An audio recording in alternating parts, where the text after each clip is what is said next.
Moi, elikkäs mulla olisi nyt noita vaihtopetsejä ja mä näytän ne. Ja kuvaan taas iPadilla ihan tiedoksi. Ensimmäinen olisi tämmönen pikkukisunen, pieni kisunen, tämmönen hauska pikkukisu, söpö, todella, joo. Sitten toinen, mikä mulla olisi tämmönen hirveä majava, tämmönen tuossa. Se on aika hirveä, joten sitä ei varmaankaan kukaan halua tiedä sama. Ja sitten mulla olisi tämmönen special edition tämmönen lintu. Ihan söpö, joo. Ja sitten viimeisenä on tämmönen tikka. Ihan puhdas, ei mitään kolhuja, eikä näissä muissakaan ole mitään kolhuja.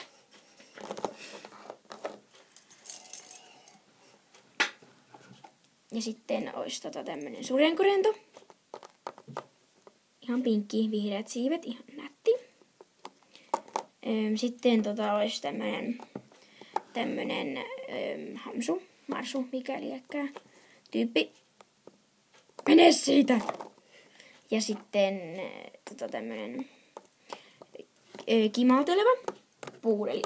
Nyt hypisi siihenkin kameraan. Tämmönen puudeli, joo. Ja sitten mulla on viimeisenä on tämmönen tämmönen koisu. Sitä ei varmaan näy hirveän hyvin. Tämmönen koisu. Juu.